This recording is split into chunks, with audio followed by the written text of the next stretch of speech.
On the same Monday morning, two beginner traders open the same chart, same asset, same time frame, same candle-screaming move. Trader A is convinced this time is different. He has 3 indicators, 2 Discord alerts, and a fresh strategy he found last night. He clicks buy, then sell, then buy again. The market chops. A small loss turns into just one more trade to get it back. By lunch, he's exhausted, staring at a blotter full of entries he can't even explain. Trader B sees the exact same chart and does almost nothing. He has one setup, one risk rule, and a journal entry template. He watches price come close, then drift away. No trade. He doesn't feel productive. He feels bored. But he also feels calm. Same market. Same opportunity. Completely opposite nervous systems. Here's the part most beginners don't understand. The biggest difference isn't strategy. It's the phase you're trapped in. Almost everyone enters trading through the same doorway. Quick wins, quick losses, and then a loop that feels like learning but is actually a predictable failure pattern. In a minute, I'm going to name that phase, show you what the research says about how often it ends badly, and give you a 4-part playbook to escape it without turning into a robot or quitting your job. But first, you need one uncomfortable question. Are you trading to execute a plan, or trading to feel in control? Because until you answer that honestly, every new indicator will look like hope, and every loss will feel personal. Most beginners think trading is a knowledge problem. Like if you just find the right setup, the right indicator, the right entry model, everything finally clicks. That's the first lie. Because the internet is full of people teaching you where to enter, but almost nobody teaches you what happens to your brain after you enter. They'll show you a perfect backtest. They'll circle the clean breakout. They'll say, "See? Just wait for this signal." And then you open a live chart, and the market does what it always does in real life. Fake-outs, noise, random spikes, slow chops that make you doubt your own eyes. And that's where most traders get trapped. Not in a bad strategy, but in a phase. A phase where you confuse activity with progress. Where you take more trades because you feel behind. Where you change strategies because you think the last loss means the system is broken. Where you start trading the emotion of the last candle instead of the plan you promised yourself. The villain here isn't you. It's not even a single guru. It's the attention economy built around urgency, alerts, hot takes, don't miss this move, 10 new indicators, 5 new strategies, and a constant drip feed of dopamine that makes patience feel like weakness. I'm not here to hype you up. I'm here to show you the pattern underneath the chaos, using real data sets and the same kind of risk warnings regulators force brokers to publish. And once you see it, you'll recognize the phase instantly. And in the next section, I'll define it in a way you can't unsee. I call it the overtrade trap phase, not because you love trading, not because you're reckless, but because this is the phase where almost every beginner tries to force consistency out of a game that punishes impatience. And it moves in 3 stages, so predictably that once you see it, you'll spot it in yourself and in everyone around you. Phase 1 is the discovery high. You learn a setup, you catch a winner, maybe 2. The chart finally feels readable. Your brain tags that feeling as skill, and because early wins feel clean, you start believing the next win is just one more trade away. Phase 2 is the overtrade trap. Reality shows up. The market chops. Your A+ setup fails twice. Suddenly you're not trading a system, you're trading your emotions. You take a trade because you're bored. Another because you're down on the day. Then you switch strategies because you need certainty. You start collecting indicators like armor. And the worst part? It feels like learning. It feels like work. But it's mostly noise. Phase 3 is the process trader. This is the exit. Not a magical strategy, an identity shift. You measure success by rule following, not P&L. You accept uncertainty as the cost of doing business. You trade less. You wait more. You stop trying to win today and start trying to execute correctly. Here's what's happening underneath all 3 phases.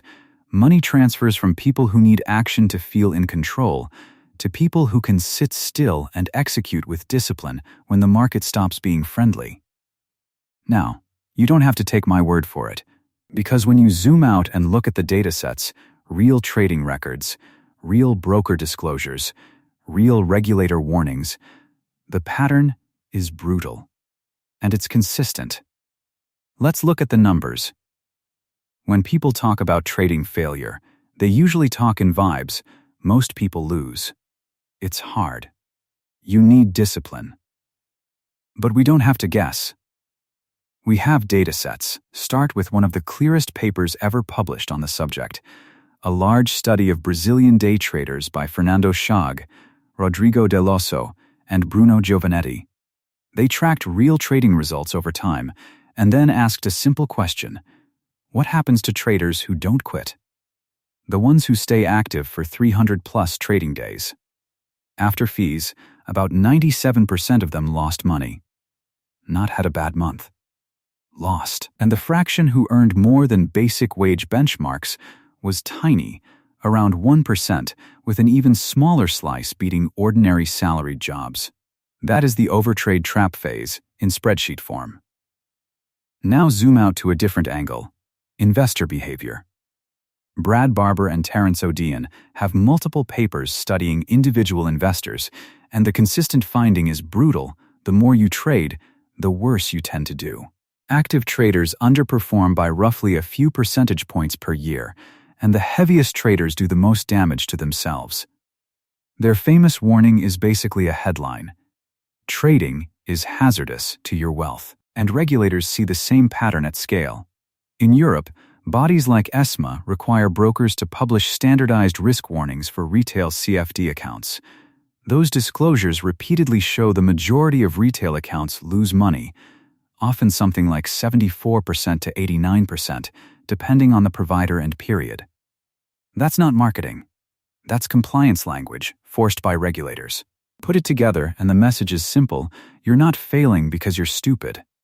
You're failing because humans plus fees plus leverage plus impulsive execution create a trap that punishes beginners who confuse activity with progress.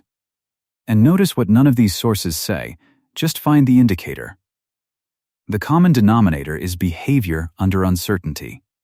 That's why the escape plan is about process, not predictions. So if the overtrade trap phase is real, and the data says it is, then the only question that matters is, how do you escape it?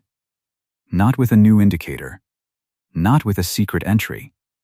With a second playbook built for human psychology under uncertainty. Here are the 4 pillars. Each one is boring on purpose. Because boring is what survives. Pillar 1. Simplicity beats complexity. Mechanism. Complexity collapses under stress. The more rules you add, the more your brain has to interpret in real time, and the more you second-guess when the market gets noisy. That hesitation becomes late entries, impulsive exits, and revenge trades disguised as adjustments. Evidence. The research doesn't just show people lose, it shows heavy activity and constant decision-making are part of the damage. Overtrading isn't just too many trades, it's too many decisions. Risk, simple doesn't mean easy. A simple system is only powerful if you run it the same way when you're bored, down, or overconfident. Action. For 30 days, one setup, one market, one time frame. If you can't describe your setup in one sentence, you don't have one, you have a vibe. Pillar 2. Process scorecard. Rule following greater than P&L. Mechanism. P&L is emotional feedback. Your brain treats it like validation or rejection. That's how you end up trading to feel better instead of trading a plan. A scorecard replaces emotion with measurement. Evidence. Trading psychology literature is consistent on one point: pros separate execution quality from outcomes. Outcomes are probabilistic. Execution is controllable. Risk. A scorecard can turn into fake discipline if your rules are vague. Be patient is not a rule. No trades outside my setup is a rule. Action. Every day, score yourself out of 10 on.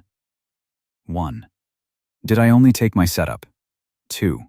Did I respect risk per trade? 3.